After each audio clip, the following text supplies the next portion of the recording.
Hello and welcome to episode 3 of Average Jocks Hockey Podcasts. This week we have the pleasure of hosting one of the staples of TSN 690 and the voice of the Laval Rocket, Mr. Sean Campbell. So welcome, first of all, to Average Jocks Hockey Podcast. It's nice to put a face. I listen to you all the time on TSN 690, so it's weird to see, especially Simon. I wasn't expecting the big beard from the pictures he has online. I know he's been hiding and he's been growing his crazy beard.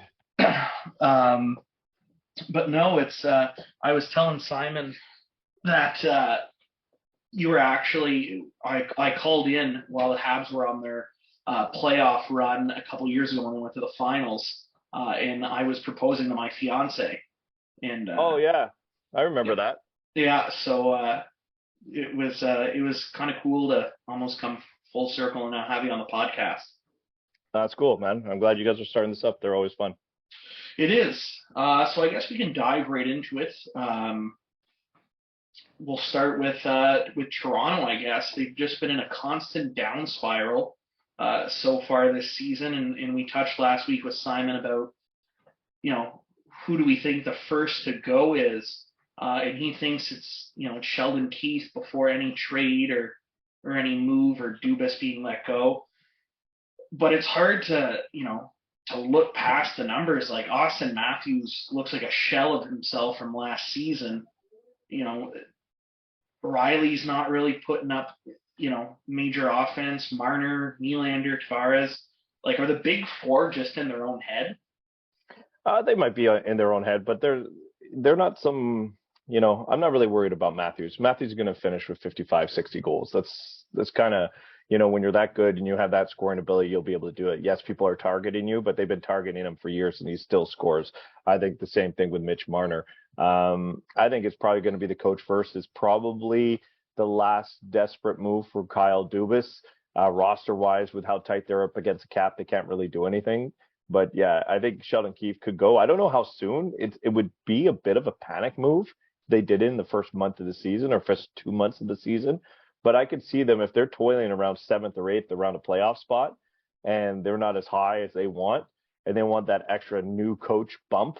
I could see them making a move in January if they're just not satisfied because Kyle Dubas's future really not in the regular season success is in that winning the first round. If they don't win the first round, I think Kyle Dubas is done. So, but I think Sheldon Keefe could be the odd man out if the Leafs aren't in the top 3 by the end of the season. Mm-hmm. And I feel like even watching them, I think they're on a 3 or 4 game skid now. I feel like it's almost like, has he lost the room? Because the players aren't even really looking like themselves. And like you said, good players like Matthews have been putting up with, this type of defense. And the hockey isn't new to these guys. They've had to adapt. They've been good players since they've been kids. Is Sheldon lost the room? Is it the game plan? Is something stale? Is it lack of confidence in the goaltending they have at the back compared to Campbell or Anderson over the last few years? This just looks like they've taken so many steps forward, and now it's almost like they've taken 3, 4, 5 steps back. And I'm not a Leafs fan by any means, but it's almost weird to watch. Almost like in a parallel universe where the Ottawa Senators are this fun team and it looks like they have all these young guns coming up and the Leafs are back to kind of miserable hockey. Well, I think it's miserable hockey just because everybody loves to see, Toronto burn, right? You're watching the fire go but at the same time, they're still talented players and I'm pretty sure they're going to get their act together. Has he lost the room? I don't know. I'm not close enough to the team to say that he's lost the room. That's something you would really see the behavior of the star players. And yeah, I get your point of saying that, they don't look like themselves, but I think when you're talking about losing the room, you really got to be close to it. You could have a great room and the team is losing. You have a great room and they're able to handle all this extra pressure, but there is an incredible amount of pressure on Toronto. So maybe that's kind of feeling the room. Doesn't mean that Sheldon Keefe has lost the room. But, not responding to the coach, that could be something, not falling for his tactics. I think that, maybe they did fire Mike Babcock a little too soon. But I think, if they feel that they have a coach in waiting that can turn this around, it could be Barry Trotz. So that could be something that they jump on top. Well, that's exactly. It's funny that you mentioned Barry. Like that's the exact replacement that I had in mind. And like I've met Barry a few years back, and he has to be one of the nicest people and smartest hockey minds that I've met. And it's just like I said, like nothing against Sheldon. I've never met him. I'm not close to Toronto at all, and I don't follow them religiously. But I just feel like there's something going on to have that many players not playing well at the same time. Yeah. And like I think, like you said, Dubas is really like it's do or die for him this year. And I just think like I can't see even Sheldon Keefe making it to January if they don't turn this around like in the next couple weeks.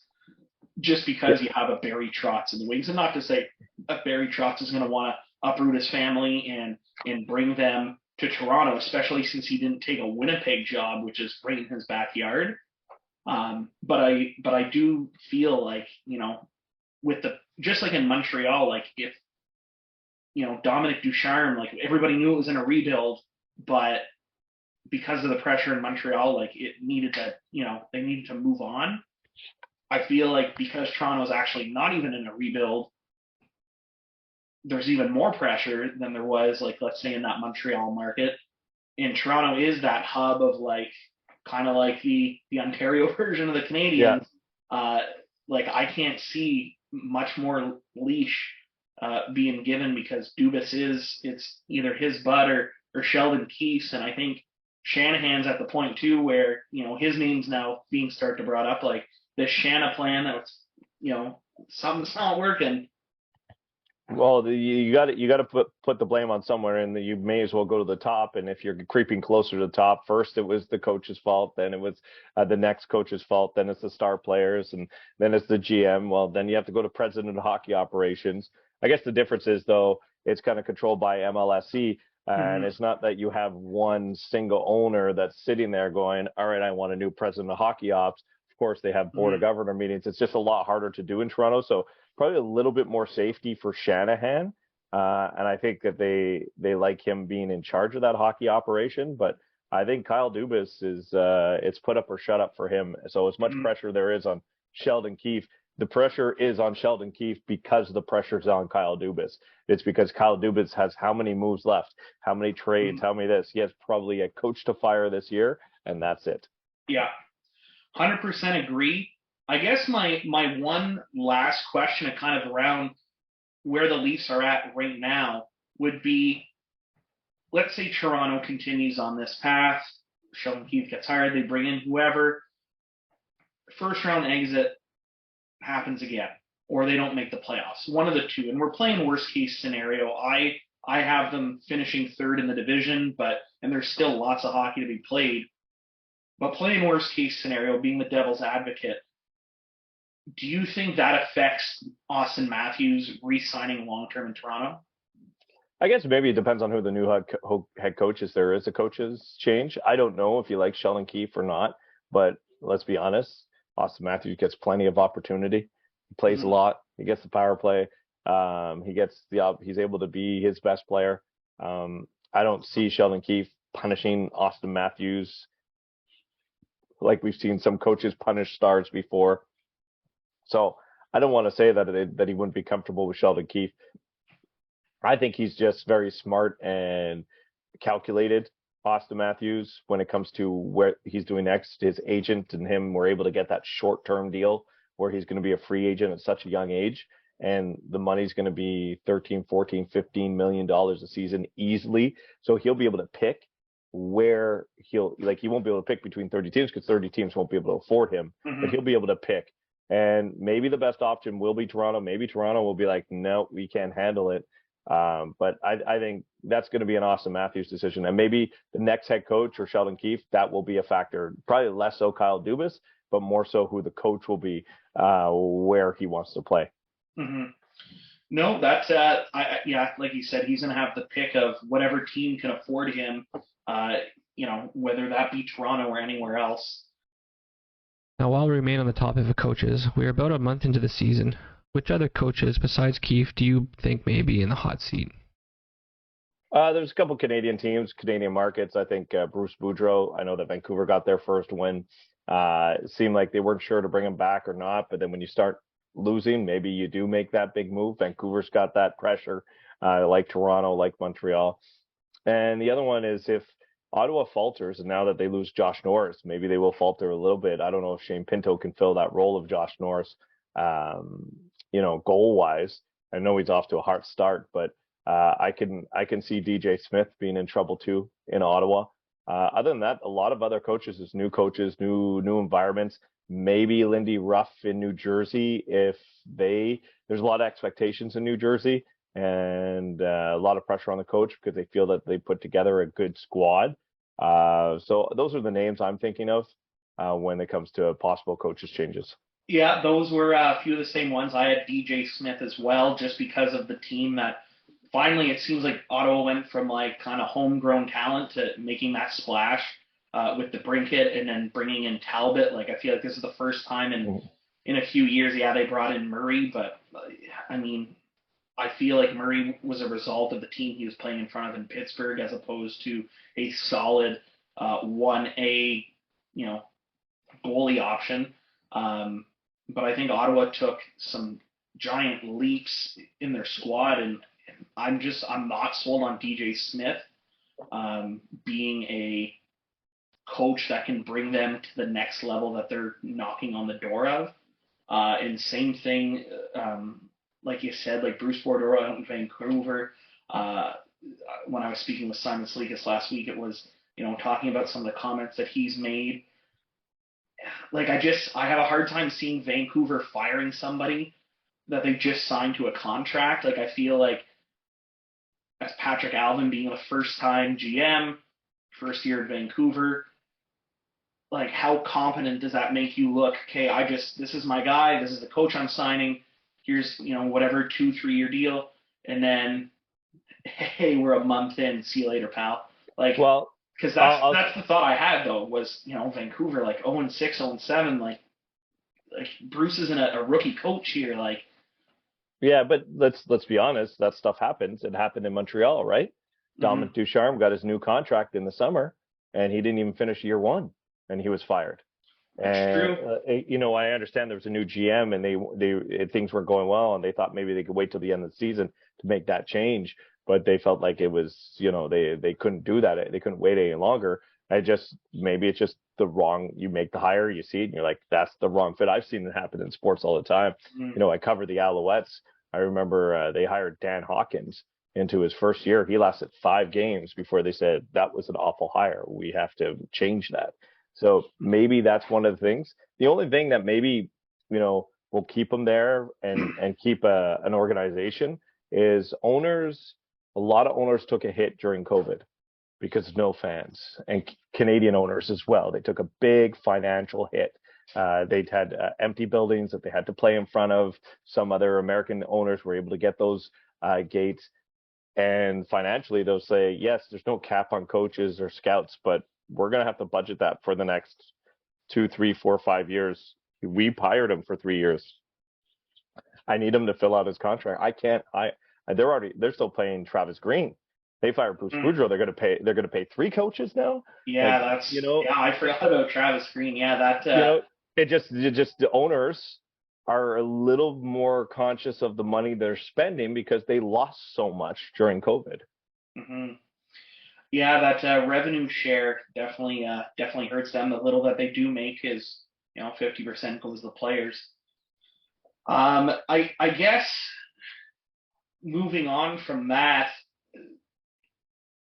like just looking at some more coaches that are making some strange decisions. I was taken back, start of the season, sitting Shane Wright. He's now got back into the lineup, kind of bottom 6 role. Now he's back to being a healthy scratch. I get the 9-game trial thing, trying to put him in a position maybe that he's going to succeed. But I feel like for a guy, like I was at the draft. I was 2 feet from him whenever he came off that bus. His head was so inflated. Like you felt bad for him. Like I was sitting there and almost like, they're showing, him, Slavkovsky, Cole Perfetti, and Simon Neckett like on the screen. And when he wasn't taken, you can see like just his face, like it was almost like he got shot. Mm-hmm. And then, drops from second, drops from third. And then, kind of that stare down he had, whether he was staring at them or not, whatever. But to just, start on the fourth line and then healthy scratch and then back in the lineup, picks up his first NHL point. Then he's healthy scratch again. Like, I just feel like the message they're sending to this kid and his ego and maybe his confidence is just getting a strip torn off every time he gets sacked from the lineup, or every time that, sorry, you're only playing 5 minutes a game. Like, I just don't feel like it's a mismanagement on Dave Haxtell's part on what he's doing. It really depends on what, I guess, the conversations are with him when he made the team. From the outside, you look, first round pick, 4th overall, going to Seattle, healthy scratch. We're not in Seattle. We look at that and go, oh, what are they doing? If he's there, he's got to play. If he's not there, then send him back down. Don't let him toil. Maybe the conversation with him was, hey, NHL's hard. We want you to be around our group. We're going to get you to play. You're going to play your first 8-9 games, but it's going to be within the first 20 games of the season. Maybe they sat down and said that to him and said, you're going to play your 8-9 games, but it's going to take 20 games for you to do that. We're going to have you in and out of the lineup. We're not going to throw everything at you. We're going to ease you into this. That's our plan. I want you to know what our plan is, and that's what it's going to be. So there's going to be some games you'll play 12, sometimes you'll play 8, depending on how it goes and how it goes for you. I'm not saying that's the right plan. I'm just saying that maybe that was laid out to him. We don't know. So, from the outside, I was like, wow, Seattle's screwing him up. He's angry. He's a healthy scratch again. And maybe Shane Wright was like, no, they told me I'd be a healthy scratch, and I'm going to have to earn every minute that I get out there. The other side of it, Dave Haxtell's not known to be a nice guy. He's also been known to be wins or losses, and that's it. And he'll draw the line in the sand. He doesn't like your effort, doesn't like anything. He'll sit you. You do something wrong, you'll sit. Dave Haxtell is known to be that kind of coach. So that's something that we could look at too. We could flip it over to the Canadians and Juraj Slavkovsky. To me, I understand he's playing. I'm okay with him playing on the third and fourth line as long as he's playing. And he could sit out a game, 1 or 2, because the coach says, hey, just take a break and we'll get you back in. But if he's going, what I don't want to see from him, Laval, Montreal, Laval, Montreal, Laval. If they decide to send him to Laval, send him to Laval for 50 games. Let him play the first 10 games in Montreal, play 50 games. Let him play the last 10 games in Montreal when they're out of the playoffs. Just don't have him go back and forth. Yeah. Make the decision clear cut. You can do that with Corey Schooneman. You can do that with Michael Pezzetta. You don't do that with Slavkovsky. So right now, he's in and out of the lineup, Shane Wright with Seattle, but they have to make the junior decision, which is a lot harder to do. So maybe they don't want to take the 9 games. They rather take 20 and have him around the team, see if he's good with the guys, see him, he's a good fit that way, get him more practices. Maybe they want to draw it out a little bit more. Do you think that process only works because it's in Seattle? Like, I would have a very hard time seeing that approach being taken in a market like Montreal, Toronto, maybe even the Rangers. Like, I just feel like those bigger markets, that would be very hard to pull off. I feel like the fan base, like, just the pressure's mounting. I'm not saying that there isn't a big fan base in Seattle, but they're a newer team. Hockey's still growing in that area. Like, I just can't see the pressure being as high as it would be in those markets to have a player sit through that process. If it was this year Montreal and it was laid out like in the plan I told you, if that was the plan, I see it no problem this year in Montreal because the expectations are low. Expectations are low, and Kent Hughes comes out and says, we want to take 20 games to evaluate him 8 times. So he's going to sit. Everybody's like, okay, we know what the plan is. And I think people would accept that in Montreal because of the low expectations for the team this year.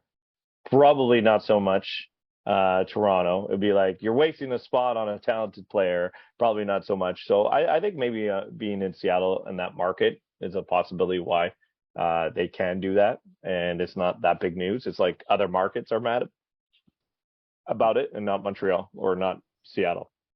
All right, we're about 3 weeks in the season. Who or which team do you think is the biggest surprise so far?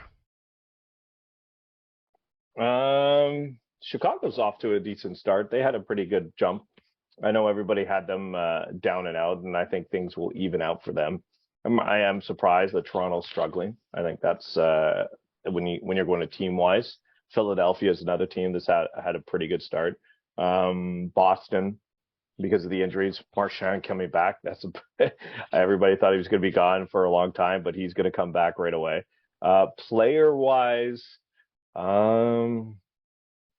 it's funny because there's a lot of guys that had hot starts that I really like Artemi Panarin. I think he's just an awesome player. I'm a big fan of what the Rangers are doing and the way that they built their team. I think that they're going to have a lot of success, and I think that they're having success player-wise. Valery Nikushkin with Dallas, I've always liked him. I think that he's going to fit in well there. He's off to a hot start. I don't know. Disappointing-wise, maybe Tampa a little bit. They were a little off slow start, but they're not a team that I worry about. I know they'll be there at the end. I know they'll be there in the playoffs, and they could finish sixth in the conference, and they're still going to be a Stanley Cup contender. Yeah, no, I feel like they're kind of like the Golden State Warriors of kind of hockey, where they're just to be quiet, but like they're always going to be in that running. I feel like there's a lot of teams though, like you mentioned, that were kind of written off as like, okay, these guys aren't even coming close to the playoffs, like the Chicago and the Philly, like you mentioned. I feel like Montreal too. Montreal, yeah. LA's done a pretty good job so far. And player wise, like I've been surprised. Like, I mean, I shouldn't be surprised because he put up decent numbers in Toronto, but Zach Hyman has tore it up so far early on. I've been really surprised by his play. I have him in fantasy hockey, and he's delivering. Late round pick. Pardon? Late round pick. For sure, late round pick. I guess I'm a little, disappointed, and I guess this disappointment goes back for a couple of years, but just Mike Hoffman signing that contract in Montreal, like about time we have a player like Pacioretty back, where he's a shooter, he's scorer. Don't really need him to hit, don't really need him to play defense, just team up on the power play. And I just feel like at this point, with the contract he has and how he's continued to play since last year and now into this season, just you can't even get a return on him because he's not doing anything. Like it would have to be we eat 50% and somebody's taking a chance on him.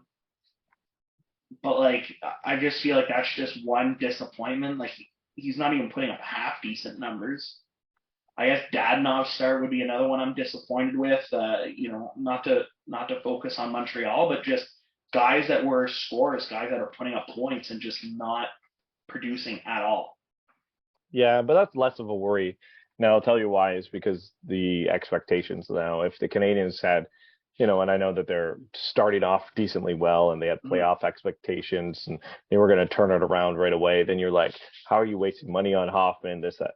So you just wait till he hits the stride. You wait for someone to give you an offer. I would not eat salary on a deal. I would not give away a draft pick. The Canadians aren't in that situation where they're forced to. They can wait it out.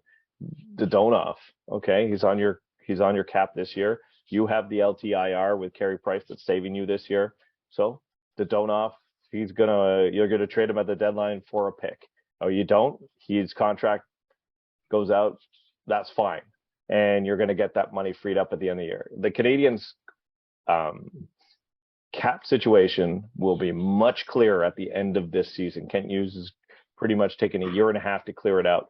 So yeah, when you start becoming a contender and you have a guy like Hoffman who's not producing, that's when you have to be like, oh my God, I have to get rid of him at any cost. I'll even eat salary. Canadians aren't in that situation.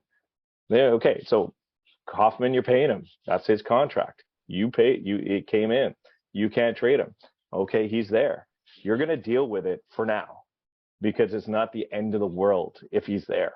So it's one of the reasons why I think that Martin St. Louis keeps pushing him and putting him out there. And, maybe he'll get that opportunity. Maybe one day in December, some teams saw Mike Hoffman put on a show and said, you know what, we could use a guy like that. We just got an injury on our power play. We need a shooter. All right, we'll offer you a 3rd-round pick. Sold, gone, Yeah. But we're not going to take salary, and we're not giving up a pick. We're not going to Sean Monahan this. We're not going to give away 1st-round picks. Like, that would be the worst idea ever for Ken Hughes right now. You just swallow it until it gets better. Because right now you're at the low point. You're selling low, but they don't need to sell them now. They could wait a year and sell them. That's fine. They could wait a year and a half. That's okay.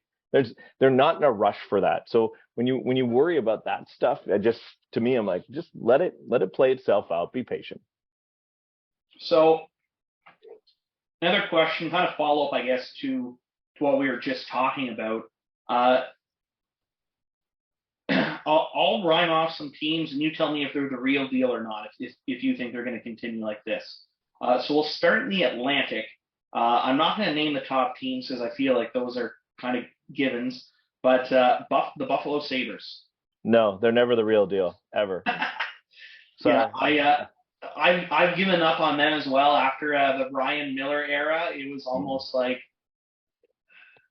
they've just been kind of living in that shadow ever since. They have to prove something to me before I ever believe they're for real. And I like a lot of their pieces. I like Dolly and I like Power. I think goaltending is a huge issue. I think the Skinner contract may not be great, but I like some of these guys that they have up front. I saw a lot of those guys with Rochester last year, but I'll tell you, I will never believe in that organization until they actually win something. I share that sentiment. I feel like Alex Tuch is a great addition, hometown boy. And I really enjoy watching Jack Quinn play as well. But a lot of question marks in that crease. Feel good story, to see Craig Anderson still performing, but a tandem of, if you would have told me an NHL tandem would have been Craig Anderson at 40-something years old and Eric Comrie, I would have probably laughed you out the room. But moving on, we'll do the Detroit Red Wings. You think they can keep up pace? Not in the Atlantic Division, but they're taking the real slow and steady pace. What you want to see is that improvement from last year. And if they're playing meaningful hockey games at games 65 to 70, I think that's an improvement for them. Fair enough. I don't think there's any. I mean, the Canadians are, I guess, a bit of a surprise. I wasn't expecting them to be already at 10 points 9 games into the season. And I don't think they're going to keep up pace. I'm sure you agree. Yeah, no, the Canadians, it's been fun. I think it's good. They'll be competitive. Martin St. Louis has a competitive nature in them. And I think that a lot of people are underselling how good Nick Suzuki is. I think we're seeing what Cole Caulfield is. If they're able to organize their secondary scoring, they might surprise a lot of people because they have some talented players beneath their top line. But I think more often than not, you're going to have that secondary scoring be non-existent. All right, and to wrap up the Atlantic, the Ottawa Senators have made, like I was saying earlier, some giant step forward. Do you think they have a chance of competing? I think they're going to compete to the last day for a playoff spot. But the biggest blow was that Josh Norris. I don't know if they have the depth.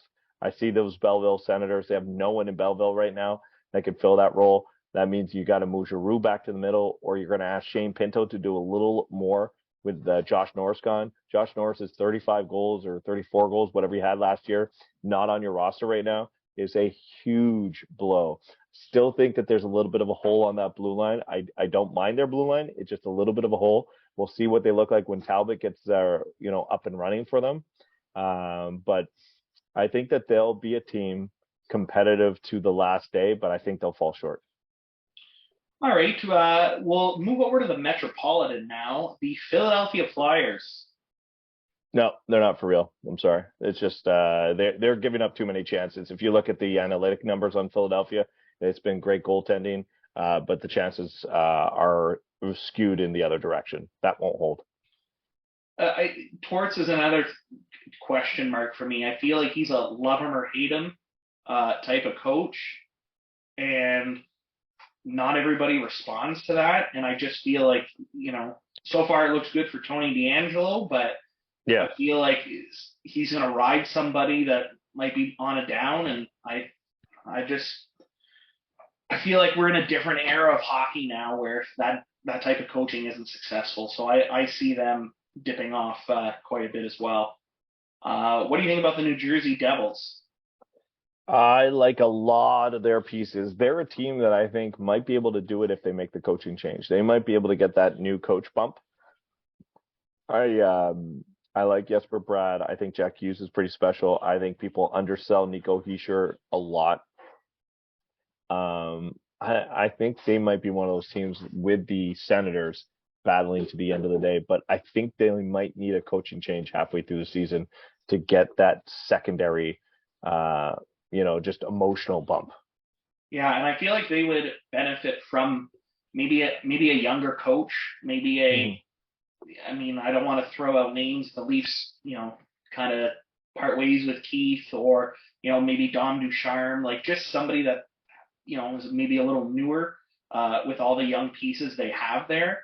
And I really like their tandem of Vanacek and Blackwood. I think that tandem can do some pretty good things if they both remain healthy. If we turn towards the Islanders, this is a team I'm not sold on. I do not have them as a playoff team. I just feel like there's other teams that could pass them. There's other than Matty Barzal, there isn't really anybody that I'm like. I think Anders Lee, probably an unpopular opinion, but I think he's a little overrated. And I'm not really a fan of what's going on coaching wise. I think it was a big loss, losing Barry Trotz. Ilya Sorokin puts up great numbers. Not sold that Varlamov can do the same. He's getting up there. He was never able to be a number one starter for very long. I just don't see them being able to keep pace with the Rangers, the Pens, Caps, Carolina, and potentially, like you were saying, New Jersey. I think it's just a tough division, and I thought the Islanders. Let me go back 2 years ago, overperformed where they went all the way to the conference final against Tampa Bay, and they put that system in. Barry Trotz is one of the best coaches out there, and I'm with you. When you lose a guy like Barry Trotz, it just doesn't make sense. And last year they had to be on the road because they were to start the season. They were chasing. I think in the first 15 games of the year they were on the road before they were able to open that new arena out in Long Island, and then they were chasing the season. They never were able to recover. Maybe changing the coach wasn't the right idea. They have some nice pieces, but I think that division's just too tough, and they're a team that I look on the outside looking in for sure. All right, we'll move over to the Central now. We were talking Chicago. I think we can both agree that they're punching a little above their weight class right now, and I think that they'll come back down to earth very quickly. Yeah. We'll talk about the Minnesota Wild. I've been surprised. I thought they were going to come out firing on all cylinders. I still have them as like a wild card team, but I was expecting a little more than what they've put out so far this year, despite Marc-Andre Fleury's pretty good performance as of late. Yeah, he started off very slow, but I'm a big Marc-Andre Fleury fan. They had to kind of make that decision. Talbot wanted to be a center. They couldn't play both of them. I don't know if Fleury being the absolute number one is the right decision for Minnesota. Kind of notched them to me from being one of the top teams in the division, but I think the West is wide open, and the Wild are one of the top teams. I really like what they have up front. Kaprizov is a very special player. Mm-hmm. I think they're a bona fide playoff team in the West for sure.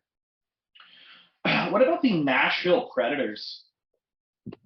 I think that they will surprise a lot of people. Roman Josi, elite defenseman. They went through that hard negotiation with Philip Forsberg, thinking that they weren't going to be able to keep him around, but they were able to keep him around. I think you're thinking wild card here when it comes to Nashville. I have them actually finishing second. I think they're going to surprise some teams. I think UC Saros plays big despite being quite small. But to me, it's just the West. And maybe I'm flawed in my thinking is like a big, the difference in the West is the defense. And I think Yeah. Nashville just has that abundance of strong defensemen. When you look at, like you said, Roman Yossi just being elite, him and Cale Makar and Victor Hedman are the three Yeah. top in the league, in my opinion. Dante Fabro is a staple back there as well. He's solid and he's young. Like he'll be the next generation for that team. And adding Ryan McDonough, who has how many cups now with Tampa. That's a huge ad for them, by the way. Huge ad. Yeah, I agree. I think and he doesn't even have to walk in and be top 2 minutes. Like he can be their number 4 guy with Matthias Ekholm being number 3. Like that's a nasty top 4 pair, like top 4 D. Like that's I can't think of another NHL team that has a top 4 like that. Maybe Tampa of like last year, whenever they had McDonough, and it was Sergachev, McDonough, Hedman. That was a pretty scary blue line as well. But Nashville, I think, has to be the top, in my opinion, like defensively. Yeah, no, I love the McDonough. I think it'll open things up for Roman Yossi just a little bit, and that's why I have him in the playoffs. I think they might be missing some scoring. That's all.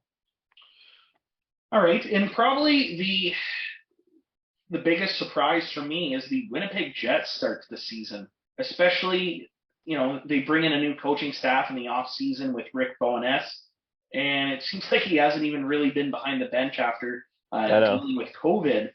To see them out to the start that they're having, and in the controversy of stripping Blake Wheeler, it seems to me like they're doing more than I expected from kind of their, I guess, behind the scenes issues. Yeah, I just think that there's a door open there in the West for a lot of these teams that thought that they were out, because there's some teams that could falter. I think Winnipeg's one of those teams that could falter. Rick Bowness will be there for a bit. Scott Arniel is a good replacement when he's filling in a head coach. They're just a team that I don't understand. They're probably one of those teams you see the talent, you see the Scheifele's, you see the Dubois. I like a lot of pieces on the blue line from the Morrisseys, the Pionks, one of the best and consistent goaltenders in Hellebuck. But then when they put it on the ice, it seems that maybe leadership was the problem. Maybe they needed to change it up. Maybe they needed to figure out what they wanted off the ice that will meet on the ice. And maybe that started already with this team. Maybe they got that kind of shock last year by the disappointing season, that they're going to be able to put it together with the group that they have, because they didn't really make any major changes in the off season, but they're one of the more puzzling teams in the National Hockey League for me. I don't get them. I do not get the Winnipeg Jets. I agree. On paper, like you said, they look so good, and then sometimes you watch them play, and it's like, yikes.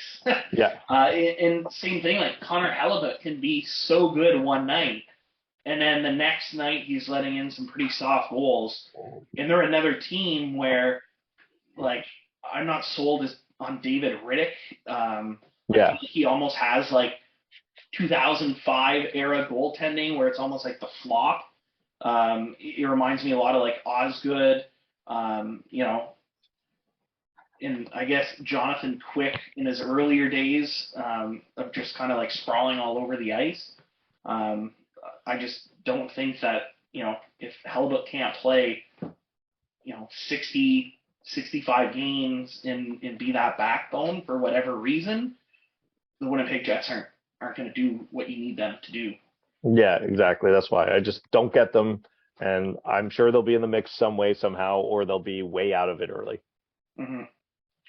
All right, we'll move on to the Pacific. The top 3 are the top 3 that I predicted right now: Vegas, Edmonton, Calgary. But I'm surprised to see Vancouver down, to start the year. I don't think anybody would have said they were going, 0-5 or 0-6, 0-7, whatever that it was. So do you think the Vancouver we've seen so far this year is the Vancouver Canucks? No, I thought they would actually be in a wild card this year. I thought, even Bruce Boudreau would be able to have that still new coach smell on him, which doesn't seem to be the case. But I like a lot of their pieces. I thought Oliver Ekman-Larsson would be playing a lot better. He hasn't. It's been a struggle for him. I've always liked him, and I thought it was a pretty good deal for Vancouver to get him. Yeah. But it just hasn't worked out. And again, they're one of those teams that I could see jump into that kind of window. I think the top teams like Calgary and I think Calgary, St. Louis, Edmonton, Vegas, these are guys that you're looking at as bona fide playoff teams in the West. And then there's like 3, 4, 5 spots that you can kind of jump on top. And I thought Vancouver was going to be one of them. I think they'll be able to bounce back, but they need a streak now, right? They had a losing streak. They need a big winning streak to even things out, and then start playing normal hockey. So they have to play above their heads for a little bit here. Yeah, and I mean, I always was a believer, of the people that say that it's easier to win games at the beginning of the year than it is at the end of the year. So to start off kind of behind the 8 ball already, they're not doing. Then you're chasing. Yeah, then you're chasing the rest of the way. Yeah. All right. The LA Kings. I mean, they're probably one of the teams I follow the least. But again, on paper, the Jonathan Quick, Drew Doughty, Anze Kopitar, 2012, you would have said, like, these guys are contenders. They got some big names. They drafted Quinton Byfield 2nd overall a few years back. I feel like you haven't really heard anything about him. They got, like, Adrian Kempe, Matt Roy on D. But I don't know. Like, I'm just not sold on that team, and I'm not sure if it's because it's not household names or because, a lot of the East teams, we only really see them twice a year if, as a Habs fan or, if I'm catching a random, Toronto or Ottawa game or something like that. But I'm just not sold. They're sitting, 5th in the Pacific, but all the teams are pretty close right now. And I know it's the start of the year, but I felt like LA is going to be closer to the bottom than they are the top.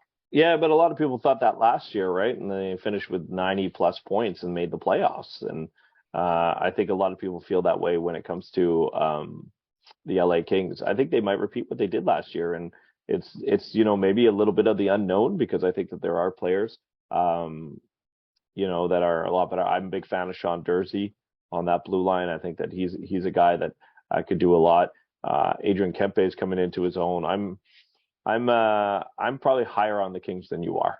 That's for sure. All right. I know my co-host, Justin, big fan of the Seattle Kraken.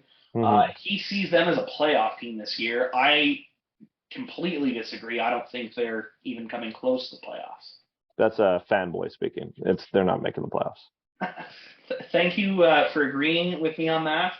Justin was pretty hard-headed that he's right, but I don't think there's a chance in hell they're coming close to any playoffs. No, not this year. They're going to take their time and they're going to build it up, but I don't see them making the playoffs in the West. So we're going to shift gears a bit. We're going to do a little more some lighthearted stuff. The NHL released their Adidas released their retro jerseys for this year. Have you taken a look at any of those? Yeah, no, I saw them, and there's a couple I like and a couple that I didn't like, but I always kind of think about this, and I did it on the station. I had my 2 boys evaluate the retro jerseys because they're targeting another market, and I love how a bunch of 40-year-old men is like, oh, that's an ugly jersey. I'm like, well, the NHL is trying to market towards another generation of people with these jerseys, yeah. So you got to get their perspective. There's a few I like, and it's funny because it was my son's one that he hated so much was the Detroit one. He's like, oh, it just says Detroit and the lines. I was like, ooh, that's sleek. That's simple. That's one of the ones I liked. Yeah. See, I thought that was different because you're always used to Detroit. Anytime they've done any Winter Classic jersey or retro jersey, it's always the red and white. I like the black. Yeah. No, I didn't mind it at all. I didn't like that Chicago was so similar to Detroit. I was like, oh, that kind of sucks that they're at the same time. Yeah, and I feel like they've done a similar Winter Classic jersey like that for Chicago. I think they, maybe they could have done something a little different. Yeah, it's and even I like that the Canadiens did their homage to the Montreal Expos, but at the same time, last time they were dark blue and now they're light blue, and it's just the same thing, just different color scheme. Yeah, I'm Uh, not sure if you've seen Bar Down actually released one for the Habs, and it was like a play on the forest green with the leaf. yeah, I saw that one. I really like that idea. I would have liked something like that, or maybe a simpler version of like the logo from like that barber pole Hmm. stripe. Like I think the play is more changing the logo than it is maybe trying to find a different palette of blue to give the Yeah, Habs. I that's mean, okay. I think it's easier on the eyes than the dark blue, especially like whenever they featured that, and it was I believe they came out with that the year that it was the All Canadian division, right? Yeah, And I felt like watching the Leafs games, like at times, like just moving so quick that I was like, I don't know, like it just threw me off. Um, but I had them like middle of the pack. I really like that Florida one, the light blue Florida with almost yeah, their I was okay with secondary that. logo. I didn't mind that Not a one. It fan was of the okay. Flames. No, I didn't like that one. I didn't.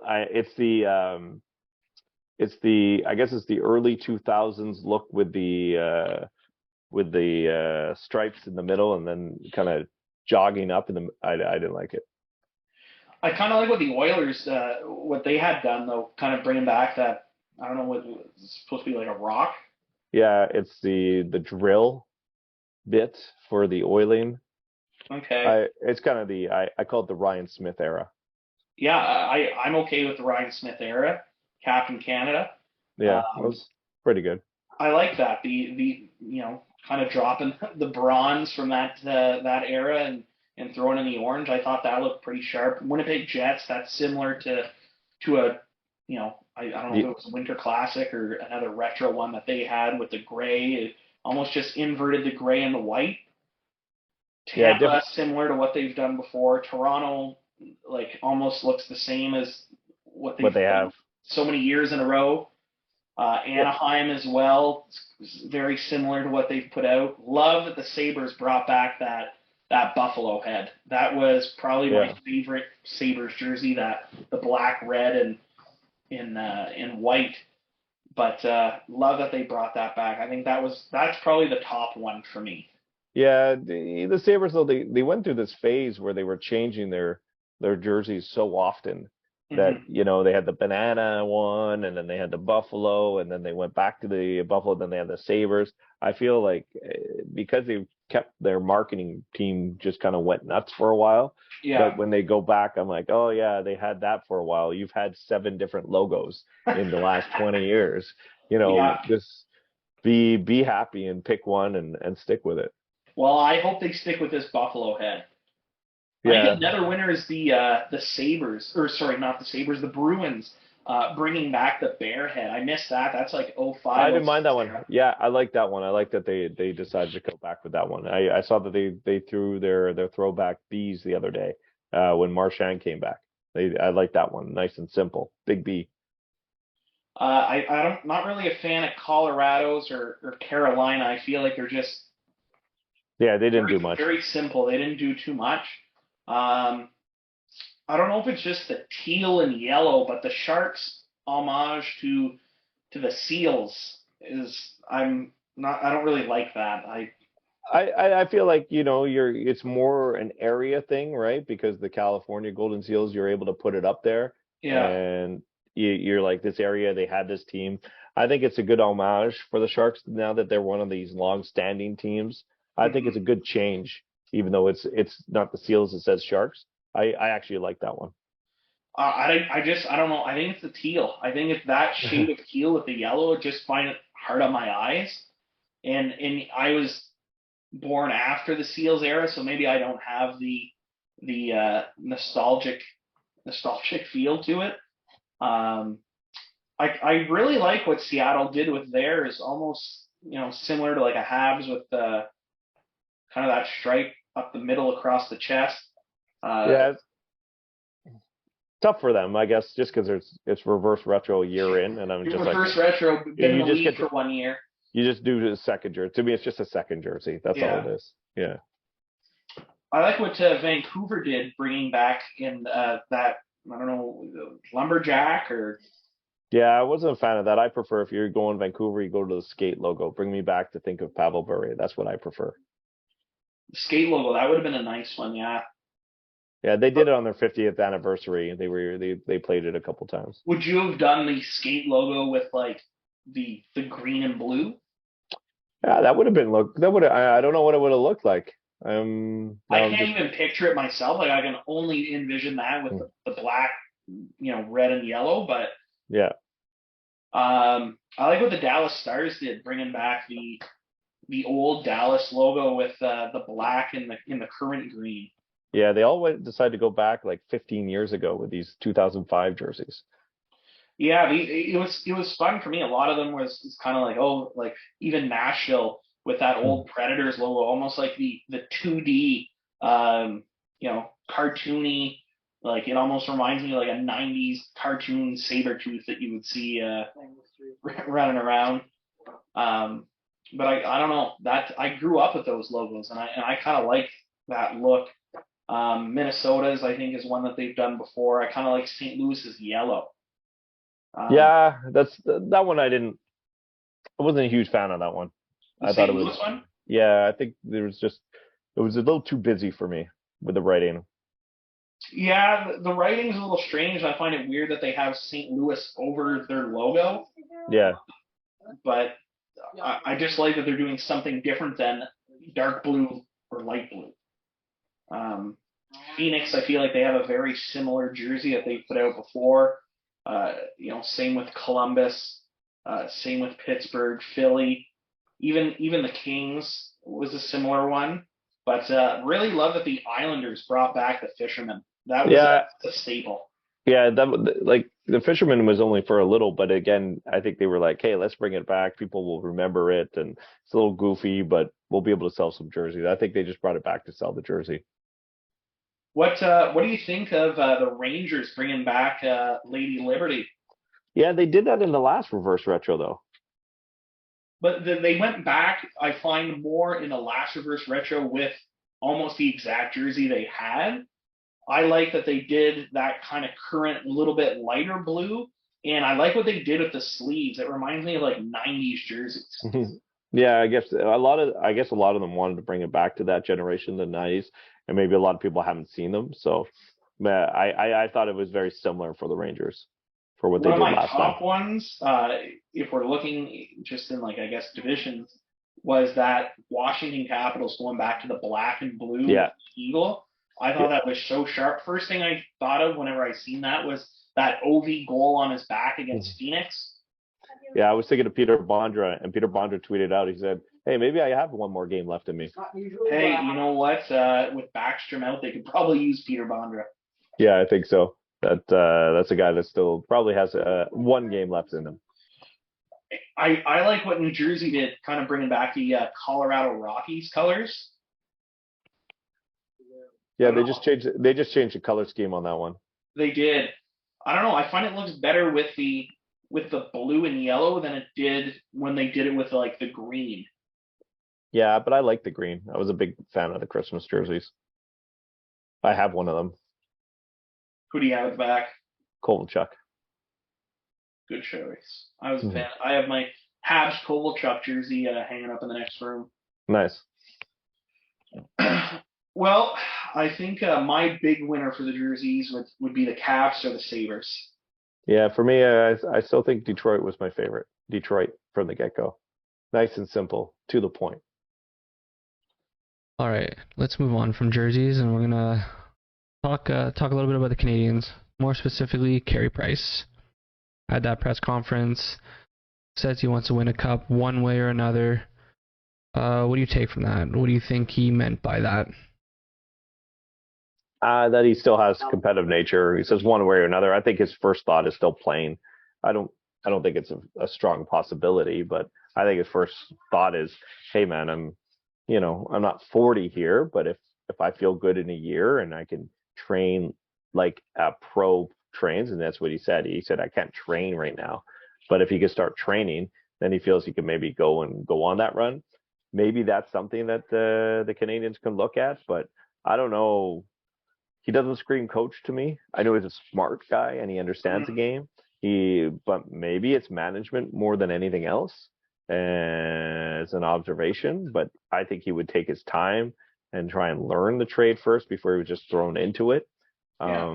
But again, when you're making, you don't see it too much from the star players. When you're making 10, $11 million, you usually take that time off. But maybe this is the time off that will force him back into it.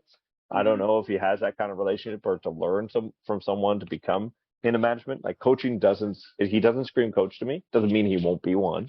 I agree. He didn't strike me as a coach just because he seems.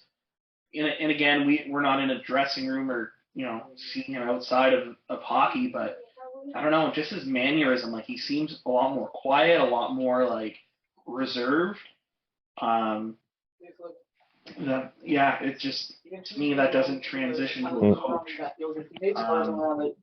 But I think that hopefully there's a career after hockey for him just because of his nature and how he's went out. Like I think we've seen the last of Carey Price.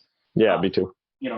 If you can't carry your kids up the stairs, to ask you to stand on, a 2 centimeter wide skate, for 60 minutes plus, moving laterally up and down, doing this even if he came back as a backup 20 times a year. I don't know. Like that seems like a far stretch for me. As much as I love the guy, and that was the goalie for me growing up, I think we're kind of that door's closed. We're moving on to another era. I don't think Jake Allen is the next era, but somebody, whether it's Keaton Primo or Frederick Deschaux or somebody else. But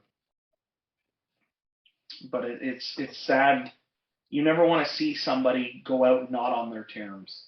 Yeah, but that happens to pretty much everybody. It's very rare that you get to go out on your terms. And I think that's why when he talked about Cup, I thought he was talking about playing, even though, he just has that competitor. I don't think he's been able to mentally close the door on his career, even though a lot of fans are like, look, you didn't play last year. I mean, you played 5 games and then you're not going to play this year. There's no way you're coming back at 35. That makes a lot of sense. But yeah, so for him, it's, maybe he finds something. Maybe he just finds something else different, not even part of hockey. Who knows? It doesn't mean he has to be part of the world of hockey. Maybe it's something kind of down the path that Roberto Luongo did, right?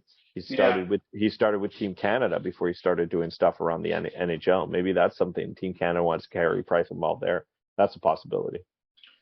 I guess, with all the Hockey Canada positions opening up, that I heard Wickenheiser's name thrown out there. Obviously, Bobby Lou, like you said, taking a role with the men's team.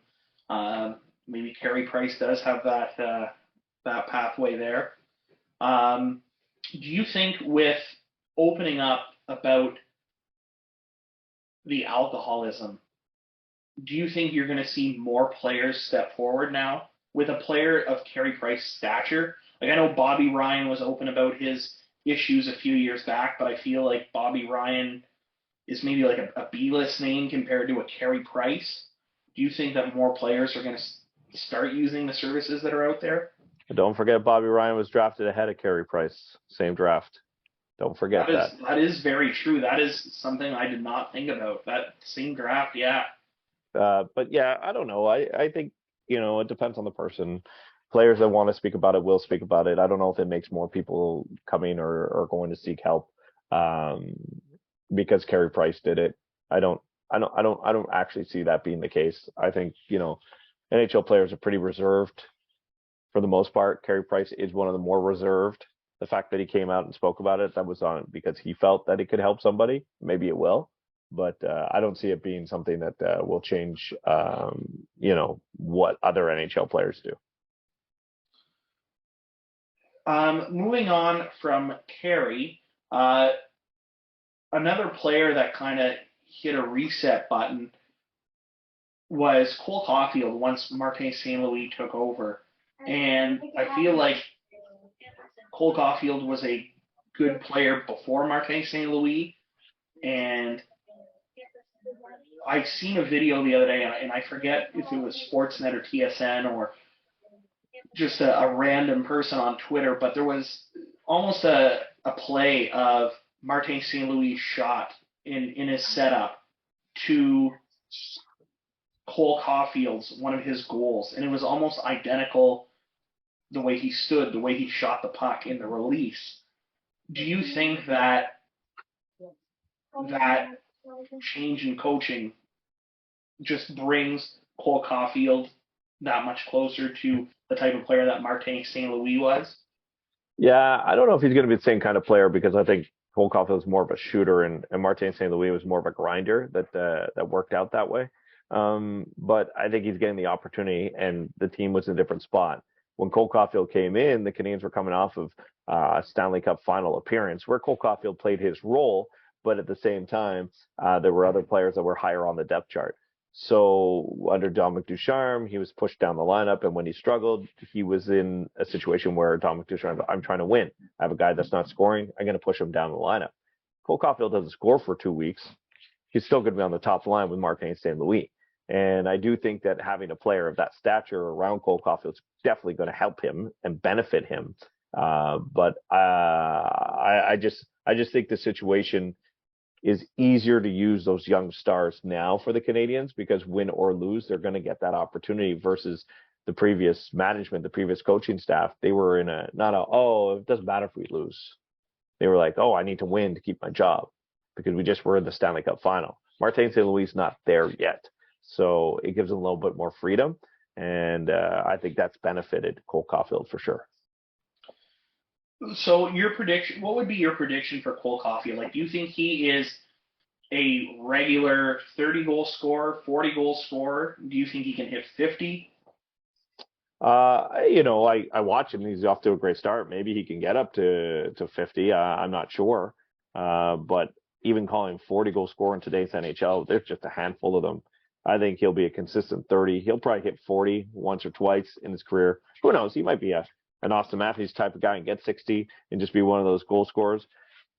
But the stature is something. I look at a guy like DeBrincat who scored 40, and then consistently 30. I see him being in the 35 to 40 range for the most part. Yeah. Another player that's a young guy that's impressed me in the Canadiens organization was actually one that was sent down this season in Philip Messer. He has been lighting up the OHL. Most notably, I was impressed his hands. I think it was one of his first OHL games, actually. He had a breakaway goal, and he absolutely undressed the goalie. I am so optimistic about him coming up, even if it's just to Laval next year. But I think with him and Owen Beck, like, the future looks very bright. Having that 1-2 punch already with Suzuki, Caulfield, to have Slafkovsky, Messer, Owen Beck. I'm just super pumped about that offense.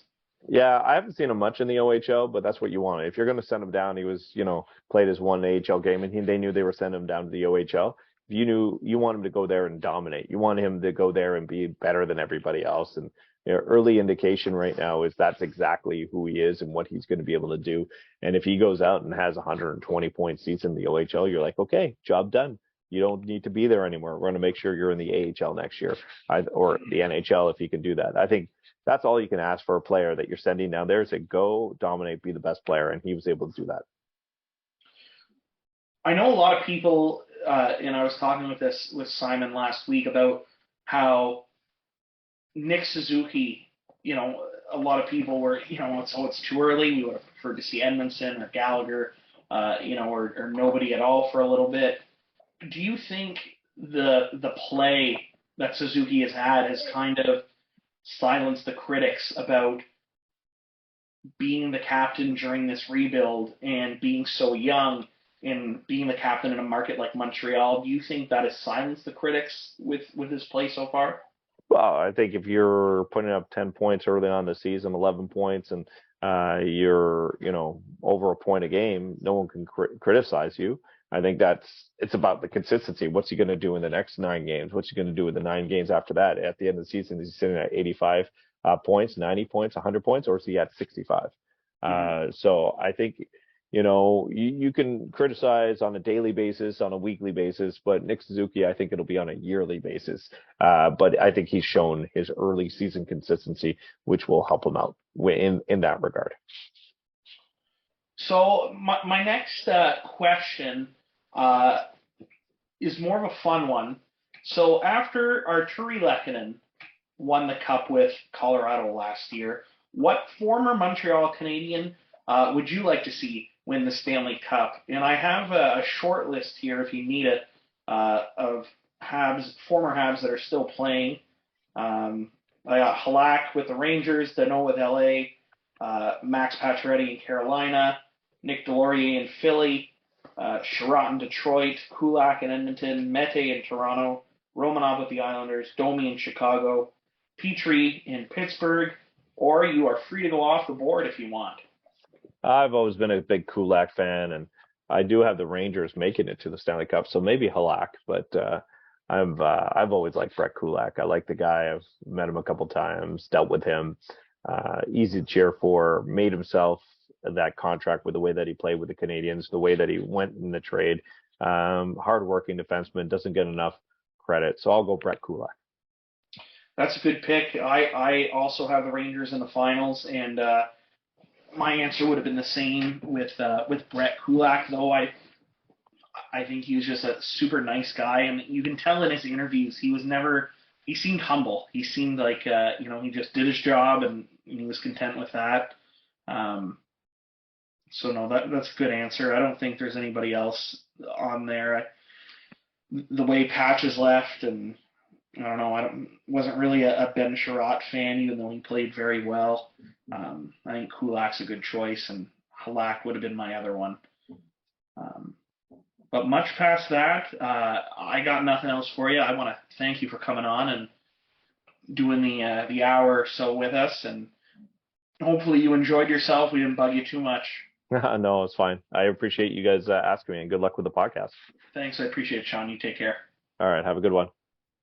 Thanks again, Sean, for joining us. Now, for this week's Blunder of the Week. Joel, we all know the old saying, everyone makes mistakes, but this particular highlight made me both laugh and cringe at the exact same time. All right, Joel, it's all you to explain why. Well, I'm sure by now you guys have all seen the Anaheim Ducks highlight where Jakob Silfverberg absolutely snipes one. Too bad it was on his own goalie. You can't blame Anthony Stolarz. I played goalie coming up through the minors, and by minors I mean house league. And you're not expecting that. I mean, I remember, having a teammate accidentally shoot on me. I made the save, thank God, but it's not something you expect. So I don't think this one's on Anthony Stolarz. And I mean, Jakob Silfverberg's been in the league for a while. It's just a brain fart. I mean, he'll rebound. It's embarrassing, and I'm sure the teammates are going to pick on him for a little bit. But I mean, just something you gotta to pay attention for. I mean, you've seen it in other sports, basketball, soccer, where the defender goes to clear it, or you make a steal and you're all turned over, and you end up shooting it on your own basket or kicking it in your own net, and it goes in the category of one of those. It'll make a TSN top 10 for a few years, and eventually people forget about it. And I'm sure for the next few games when people are playing Silfverberg, they'll chirp him. But I don't know. I mean, I'm trying to keep it tame this week. I'm on blood pressure medications, so gotta take it easy on the old ticker. Can't be fired up every week. And I like Silfverberg. Like I said, he's been around for a while, and he's a former Ottawa Senator, and he's a serviceable guy. I think he's the next captain of the Anaheim Ducks. But I don't know. I mean, just make sure you pay attention at what goalie you're shooting on. And I mean, good for him. If it was probably shooting on the other goalie, chances are it could have probably went in as well. But unfortunately for him, he'll be on the highlight reel for the next little bit. And that's it for this week's episode of Average Jocks Hockey Podcast. Next week, we'll welcome Brock McBride. Brock played a few different leagues during his career, including Collegiate Division I, AHL. He also played overseas. Also, folks, don't forget to check out our social medias, as we do have a jersey giveaway going on right now. And as always, thanks for listening, and we'll catch you next time.